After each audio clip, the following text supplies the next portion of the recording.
Hello everyone, how are you all? I hope you guys are doing well. So guys, start करेंगे अपना आज का session. Welcome back to our channel. और जैसा कि आप सभी जानते हो कि हम आपके टारगेट दिसंबर 2022 की प्रिपरेशन कर रहे हैं। तो आपके यूजीसी नेट जेआरएफ एग्ज़ाम के लिए टारगेट दिसंबर 2022 का आज के सेशन में हम लोग डिस्कस करेंगे मॉडल पेपर 1, जो कि आपके एग्ज़ाम पॉइंट ऑफ व्यू के अकॉर्डिंग बहुत ही ज़्यादा इम्पॉर्टेंट रहेगा आप सभी के लिए।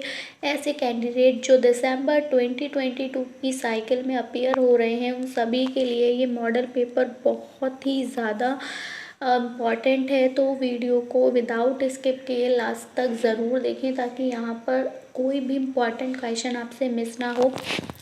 As you all know that कि जो आपका यूजीसी नेट का एग्ज़ाम होता है, वहाँ पर आपके 2 पेपर होते हैं, पेपर 1 एंड पेपर 2। तो हम लोग डे 1 से पेपर 1 पे फोकस रख के अपनी स्टडी को कंटिन्यू कर रहे हैं। तो आज हम आपके पेपर 1 के मॉडल पेपर को डिस्कस कर रहे हैं। और आप सभी को पता है कि पेपर 1 में total number of questions 50 questions आते हैं आपके, ठीक है, जिनका वेटेज रहता है 100 मार्क्स का।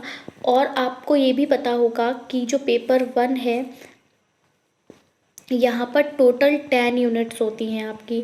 तो हर यूनिट से 5 क्वेश्चन आते हैं आपके 10 मार्क्स के। तो सेम पैटर्न पर बेस्ड हम आज जो क्वेश्चंस लाए हैं वो बिल्कुल एग्जामिनेशन पैटर्न पर बेस्ड हैं। आप इन क्वेश्चंस को सॉल्व करेंगे तो आप फील करेंगे कि आप एग्जामिनेशन ही दे रहे हैं।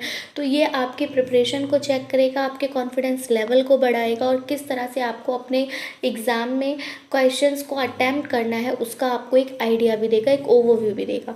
तो आप कह सकते हैं कि आपका बिल्कुल एग्ज़ाम है, बट इतना सा यहाँ पे डिफरेंस रहेगा कि डिफरेंट पार्ट्स में ये वीडियो रहेगी, क्योंकि पेपर में तो 3 आवर्स लगेंगे। तो हम डिफरेंट पार्ट में ये वीडियो कंप्लीट करेंगे। टोटल 50 क्वेश्चंस ही हम डिस्कस करेंगे। और जैसा कि जिस पैटर्न पर आपके एग्ज़ाम में आता है, सेम उसी पैटर्न पे, तो हमारे साथ लास्ट तक बने रहिएगा। और अगर अभी तक आपने हमारे चैनल को सब्सक्राइब नहीं किया है, या फिर आप हमारे चैनल पर नए हैं, तो यूजीसी नेट एग्ज़ाम की बेस्ट प्रिपरेशन के लिए चैनल को सब्सक्राइब करें और बेल आइकन को प्रेस करना बिल्कुल ना भूलें, ताकि जब भी न्यू वीडियो अपलोड हो उसका नोटिफिकेशन सबसे पहले आपको मिल सके। सो गाइस, हमने जो ये क्वेश्चंस आपके जो क्वेश्चंस हम डिस्कस करने वाले हैं, ये क्वेश्चंस आपके हाई डिमांड पर बाइलिंगुअल रहेंगे। हिंदी इंग्लिश दोनों में आपको क्वेश्चन मिलेगा, और आप अपने क्वेश्चन को देखकर आंसर अपने अकॉर्डिंग देख सकते हैं, और फिर आप आंसर यहाँ पर आपको बताया भी जाएगा। तो स्टार्ट करेंगे। फर्स्ट क्वेश्चन है, consider the following table which contain number of blood samples given in bracket collected by a hospital to identify blood group in a particular month based on the data in the table. Answer question, यानी जो कि table में आपको data दिया है, उस data की basis पे आपको क्वेश्चन आंसर करने हैं। यानी कि ये जो क्वेश्चन है, ये आपका यूनिट 7 से लिया गया है, जो कि है आपकी डेटा इंटरप्रिटेशन, ठीक है।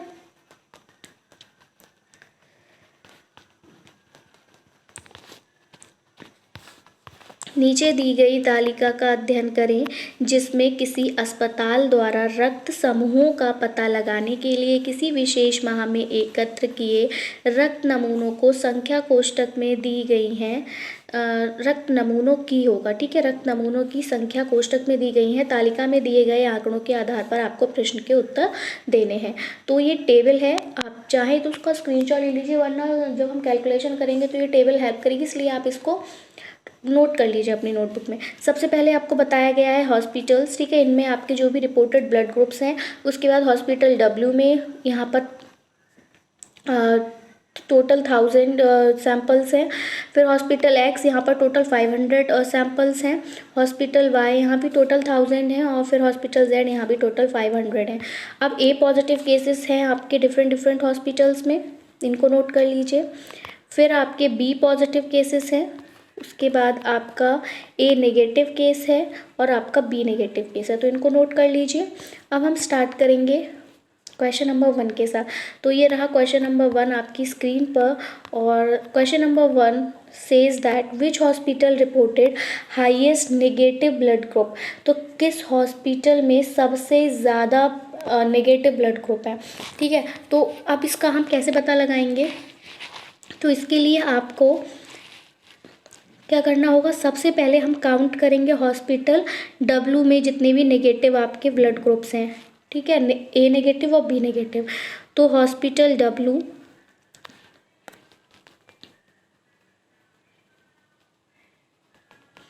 यानी कि अस्पताल W में कितने हैं, तो अगर हम बात करें तो आपके जो A नेगेटिव हैं वो 150 हैं और जो B नेगेटिव हैं वो कितने हैं, 100 हैं। तो टोटल मिला के कितना हो गया, 250, ठीक है।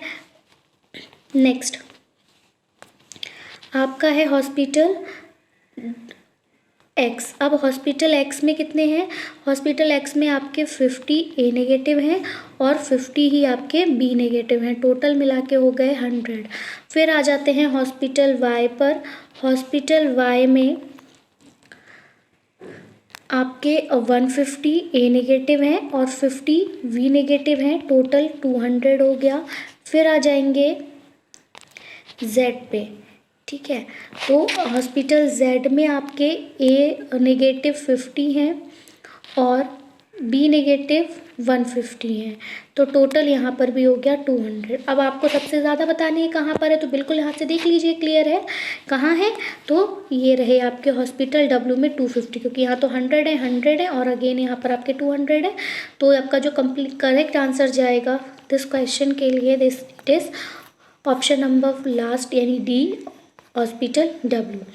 नेक्स्ट क्वेश्चन है आपका, what is the percentage of B positive cases from the total positive cases reported. यहाँ पर B है, ठीक है। तो B पॉजिटिव केस आपको बताना है कि जो B पॉजिटिव केसेस थे उनकी कितनी % है टोटल पॉजिटिव केसेस के कंपैरिजन में, ठीक है। उन मतलब जितने भी टोटल पॉजिटिव केस हैं उसमें से B पॉजिटिव केस की क्या % है, ये आपको बताना है। रिपोर्ट किए गए कुल B पॉजिटिव केसों में पॉजिटिव केसों का प्रतिशत कितना है। अब यहाँ पर हमें परसेंटेज निकालनी है, तो देखिए कैसे निकालेंगे। सबसे पहले आप क्या करेंगे, कुल पॉजिटिव रक्त नमूनों की संख्या निकालेंगे। तो टोटल जो पॉजिटिव ब्लड सैंपल्स हैं वो कितने हैं, तो देखो क्या इसको हम ऐसे देखेंगे, पॉजिटिव वाला देखिएगा। तो हॉस्पिटल W में टोटल पॉजिटिव कितने हैं, 300 हैं, फिर 150 हैं, फिर 350 हैं, फिर कितने हैं, 100 हैं। तो ये कितने रहे आपके टोटल A पॉजिटिव। अब हम B पॉजिटिव भी देखते हैं। B पॉजिटिव कितने हैं आपके, 350 हैं, 100 हैं, फिर 300 हैं और फिर कितने हैं, 100 हैं। तो जब इनको ऐड करेंगे तो कितना आएगा, इनको ऐड करने पे आपका आंसर आ रहा है 1750, यानी कि टोटल पॉजिटिव केसेस कितने हैं, 750 हैं। अब B पॉजिटिव केसेस कितने हैं, ये निकालने के लिए क्या करेंगे, वापस से B नेगेटिव वालों को ऐड करेंगे। तो B नेगेटिव वाले कौन से थे, तो B नेगेटिव वाले थे ये। तो इनको जब हम ऐड करेंगे तो यहाँ पर कितना आएगा, ये आएगा आपका 850, ठीक है। तो B पॉजिटिव वाले कितने हैं, 850 हैं और टोटल पॉजिटिव केसेस कितने हैं आपके, 1750 हैं। अब इनकी परसेंटेज निकालनी है तो क्या करेंगे, 850 डिवाइडेड बाय 1750 और परसेंटेज निकालनी है तो 100। और जब आप इसको सॉल्व करोगे तो आपका जो आंसर आएगा वो कितना आएगा, वो आएगा 48.57%, जो कि कहाँ है, जो कि है आपका ऑप्शन नंबर A में। तो ऑप्शन नंबर A यहाँ पर करेक्ट आंसर हो जाएगा। आई होप आपका आंसर क्लियर हुआ होगा। आगे बढ़ेंगे अपने अगले क्वेश्चन की तरफ, and it is what is the percentage of A negative from the total number of blood samples collected. आप जितने आपके ब्लड सैंपल आपने कलेक्ट किए हैं तो उनमें से नेगेटिव की क्या परसेंटेज है अब वो बताना है। तो टोटल हम निकालेंगे पॉजिटिव नेगेटिव दोनों का। तो जब आप पॉजिटिव और नेगेटिव दोनों का निकालोगे तो आपको स्टार्टिंग में ही दिया था ना W1000, उसका मतलब क्या था कि इस हॉस्पिटल में टोटल ब्लड सैंपल्स की संख्या कितनी है, 1000 है, ठीक है। तो आप यहीं से ऐड करोगे, क्या करेंगे हम यहाँ पर 1000 प्लस X में कितने थे, तो X में टोटल ब्लड सैंपल्स 500 थे, Y में टोटल ब्लड सैंपल्स अगेन 1000 थे और Z में टोटल ब्लड सैंपल्स आपके 500 थे। जब हमने इनको ऐड किया, क्योंकि हमने क्या किया यहाँ पर टोटल ब्लड सैंपल्स निकाले, तो यहाँ हमारा जो करेक्ट आंसर जब हम इनको ऐड करेंगे तो कितना आएगा, 3000 आएगा। ठीक है, तो 3000 टोटल ब्लड सैंपल्स हैं। अब इन टोटल ब्लड सैंपल्स में से हमको सारे जितने भी आपके चारों हॉस्पिटल थे उनके द्वारा कलेक्ट किए गए जो ए नेगेटिव, ठीक है, उनके द्वारा कलेक्ट किए गए ए नेगेटिव ब्लड सैंपल का हम रक्त नमूनों का क्या निकालेंगे, प्रतिशत। तो अब पहले इनको देख लेते हैं ये कितने हैं ए नेगेटिव वाले। तो ए नेगेटिव वाले कितने हैं, इनको ऐड करेंगे 50 प्लस 150 और प्लस 50। जब हमने इसको ऐड किया तो हमारा टोटल आया, जब इसको ऐड करेंगे तो कितना आएगा, 400। तो आप यहाँ से देखेंगे कि टोटल ब्लड सैंपल्स 3000 थे, जिसमें से ए नेगेटिव कितने हैं, 400 हैं। अब जब ए नेगेटिव की हम प्रतिशत निकालेंगे, फिर से वही करेंगे जो अभी किया था।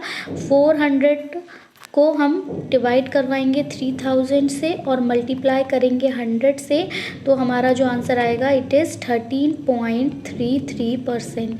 और ये आपका कहाँ दिया है, ऑप्शन नंबर 3 में। तो ऑप्शन नंबर 3 यहाँ पर करेक्ट हो जाएगा।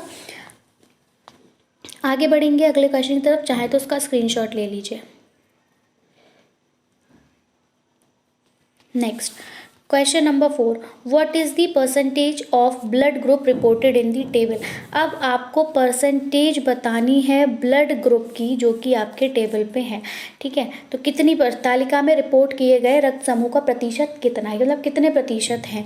तो अब इसका पता लगाने के लिए क्या किया जाएगा, टेबल में दिए गए कुल रक्त नमूने कितने हैं, तो वो अभी हमने देखे थे कितने थे, उसको हम अब ऐड नहीं करेंगे, टाइम वेस्ट होगा सिर्फ। तो टोटल आपके ब्लड सैंपल्स कितने थे, कुल रक्त नमूने, तो टोटल ब्लड सैंपल्स की जो संख्या थी वो थी 3000। ठीक है, इतनी थी। अब टेबल में रिपोर्ट किए गए कुल रक्त नमूनों की संख्या जो थी वो तो थी 3000। अब टेबल में रिपोर्ट किए गए कुल रक्त नमूने टेबल में कितने हैं, तो हमें टेबल में देखने हैं।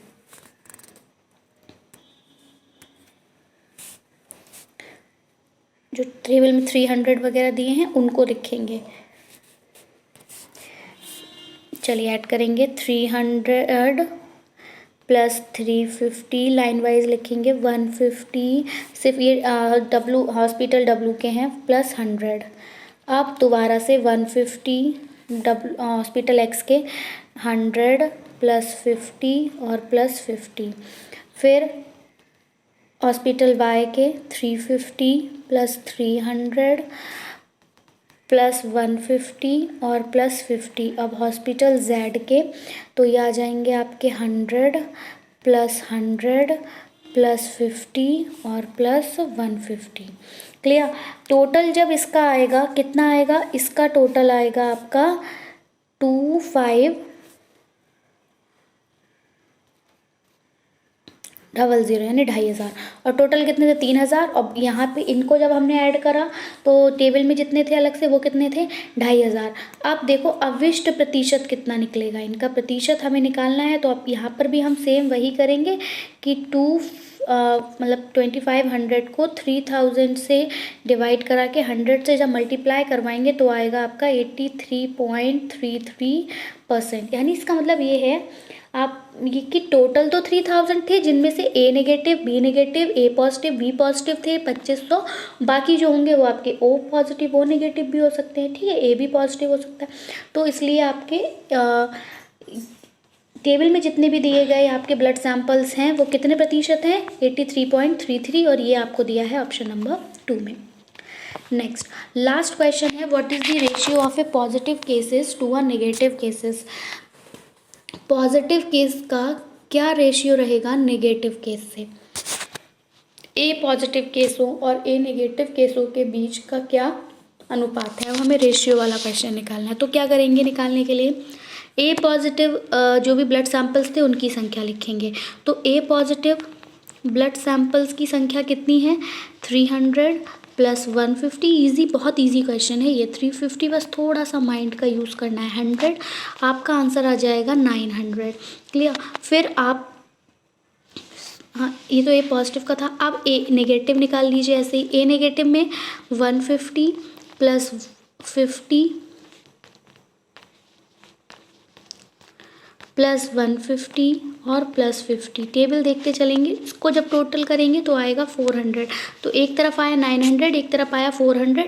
तो रेशियो क्या हो गया आपका? रेशियो हो गया 900 रेशियो 400। इसको क्या आप और ज़्यादा तोड़ सकते हो? तो बिल्कुल 2 0 से 2 0 कैंसिल कर दीजिए। कितना हो जाएगा? 9:4। और 9:4 आपको कहाँ दिया है? ऑप्शन नंबर 2 में दिया है। क्लियर? तो ये थे हमारे डेटा इंटरप्रिटेशन के 5 क्वेश्चन। अब हम बढ़ेंगे अपने आगे के 5 क्वेश्चन पे। So question number 6, when a respondent is aware of being measured then its effect on his behavior is identified as।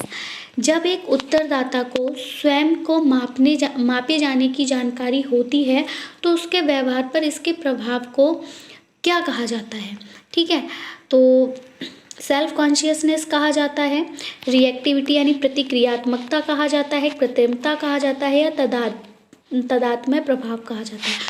तो देखिए, ऐसा हो कि जब आपको लगे, यहाँ से आप खुद पे इसको कनेक्ट करके देखिए कि जब भी कोई रिस्पॉन्ड करने वाला है और उसको ये पता चले कि उसको क्या किया जा रहा है, मापा जा रहा है। मतलब आप अगर इंटरव्यू के लिए गए हैं तो आपको पता है कि इंटरव्यूअर क्या कर रहा है, आपका इवैल्यूएशन कर रहा है, आपको क्या कर रहा है, मेज़र कर रहा है कि आप किस फील्ड में स्ट्रांग हैं, किस में वीक हैं।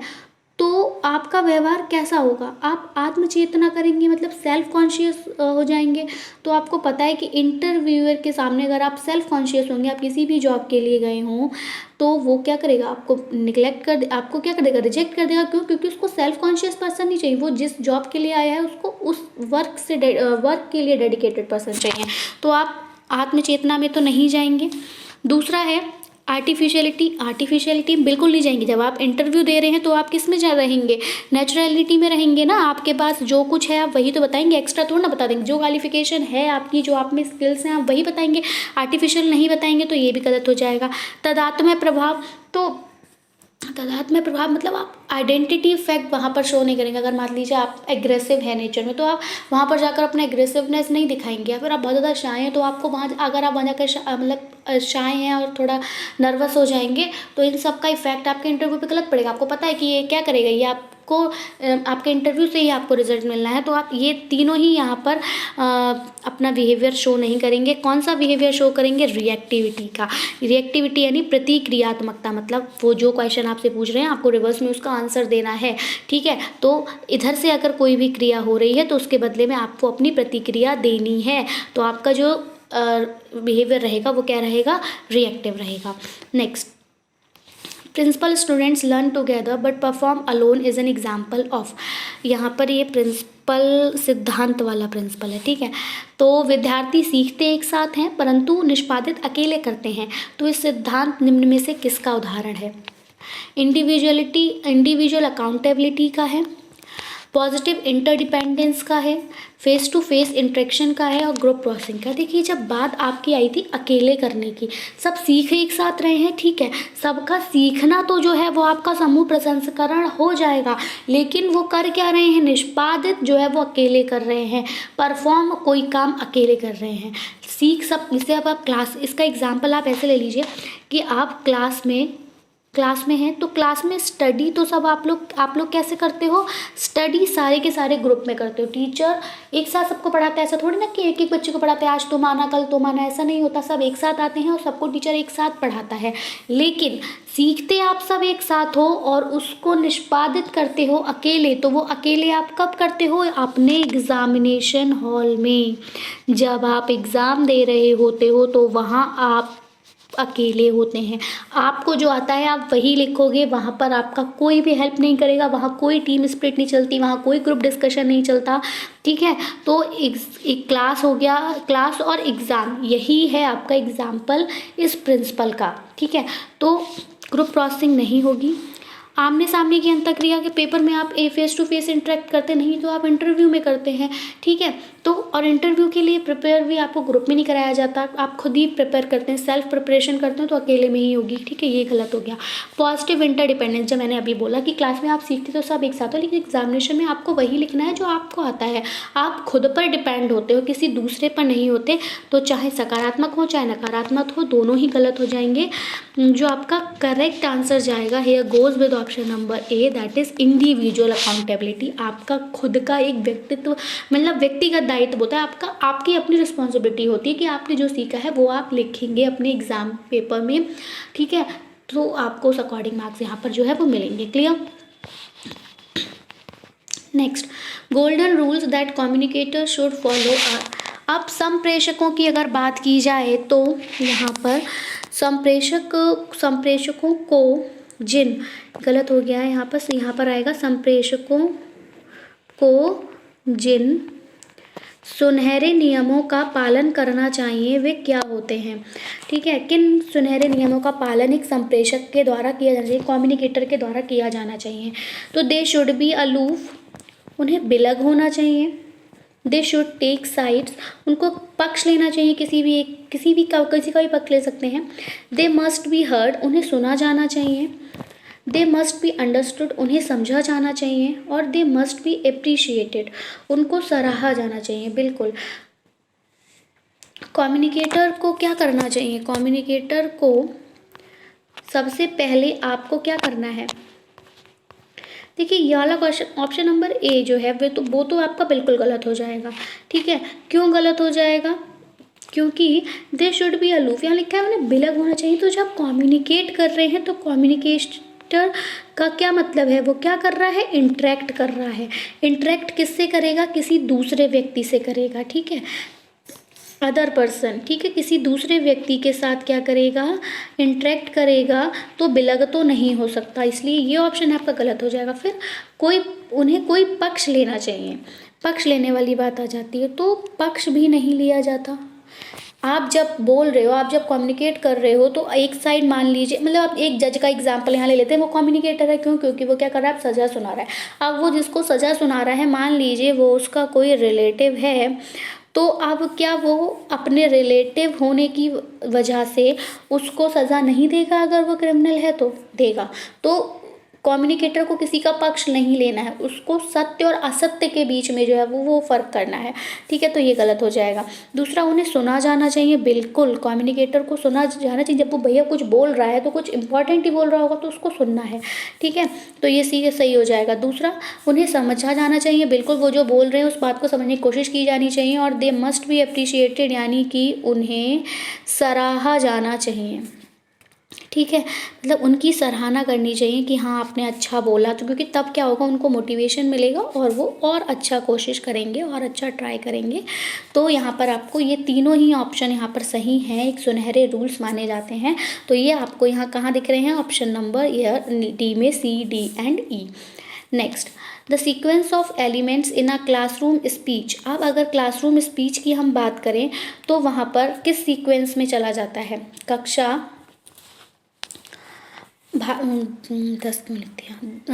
भाषण के निम्नांकित तत्वों का सही क्रम क्या है, वो सही क्रम में रखना है। तो मान लीजिए जैसे इंट्रोडक्शन हो गया, आपका डिस्क्रिप्शन हो गया, फीडबैक हो गया, क्लैरिफिकेशन हो गया और कंक्लूजन हो गया।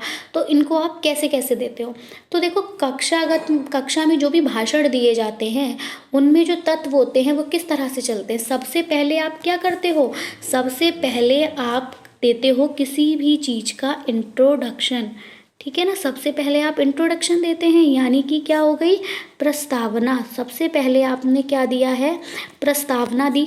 सबसे पहले आप इंट्रोडक्शन देंगे, इंट्रोडक्शन देने के बाद आप उसका क्या करेंगे, डिस्क्रिप्शन, यानी उसको डिस्क्राइब करोगे। पहले आप उसका इंट्रोडक्शन दोगे, फिर आप उसका डिस्क्रिप्शन दोगे, यानी कि आप उसका वर्णन करोगे, ठीक है, क्लियर सब कुछ बताएंगे। फिर क्या करेंगे, फिर आप करेंगे, अब ये जो इंट्रोडक्शन और ये जो डिस्क्रिप्शन आपने दे दिया, अब इसका आप क्या निकालोगे, एक कंक्लूजन निकालोगे, एक निष्कर्ष निकालोगे, ठीक है। तो कंक्लूजन आएगा, यानी कि निष्कर्ष। निष्कर्ष या उपसंहार कुछ भी कह लीजिए, ठीक है। फिर आप इन तीनों के बाद आप क्या करेंगे, आप वापस से आप क्या लेंगे, फीडबैक। आपने क्या करा, इंट्रोडक्शन दे दिया, फिर डिस्क्राइब करा, फिर कंक्लूजन निकाला। अब आप क्या लोगे, फीडबैक लोगे कि कितना जो है वो यहाँ पर समझ में आया, यानी क्या करेंगे, पुनर्निर्वेशन करेंगे, ठीक है। आप जब आपने पुनर्निर्वेशन कर दिया, आपको पता चल जाएगा कहाँ पे स्ट्रेंथ पॉइंट है आपका, कहाँ पे वीक पॉइंट है, कहाँ कमी रह गई थी या क्या था। अब जहाँ भी कमी रह गई होगी, अब आप उसको क्या करोगे, क्लैरिफिकेशन दोगे, उसका स्पष्टीकरण करोगे। और जब आप उसका स्पष्टीकरण कर देंगे तो यही आपका लास्ट विकल्प हो जाएगा। तो ये रहा आपका पूरा सीक्वेंस। तो ये आपको कहाँ देखने को मिल रहा है, ये हमें देखने को मिल रहा है ऑप्शन नंबर डी में, ABEC&D। आई होप आपको आंसर क्लियर हुआ होगा।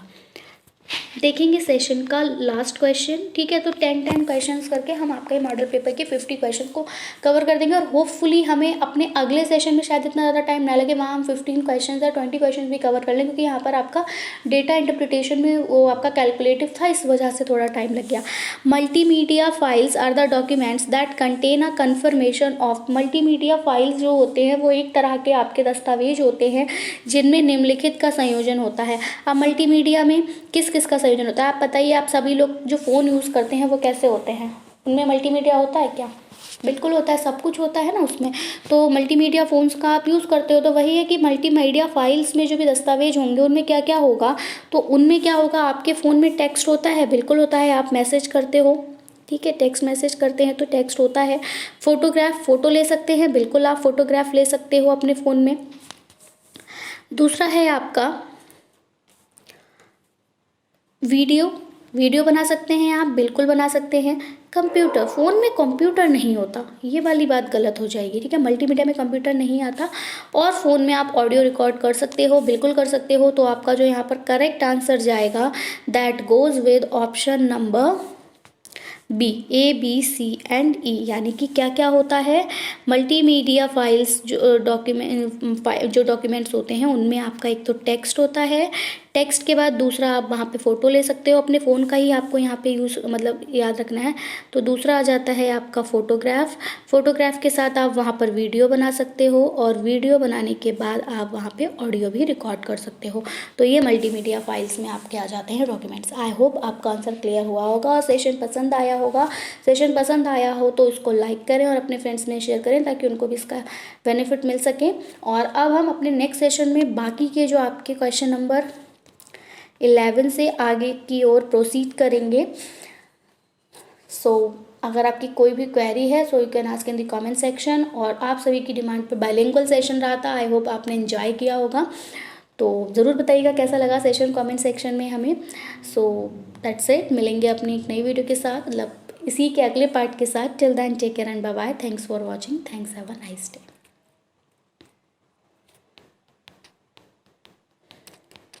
मैं आपको एक बारी फिर से टेबल शो कर देती हूँ कि अगर आपने स्क्रीनशॉट नहीं लिया था तो आप इसका स्क्रीनशॉट ले लीजिए, क्योंकि कैलकुलेशन आप घर से खुद से करने की कोशिश कीजिएगा, क्योंकि कैलकुलेट जब तक खुद से नहीं करेंगे तब तक समझ में नहीं आएंगे ये क्वेश्चन, ठीक है।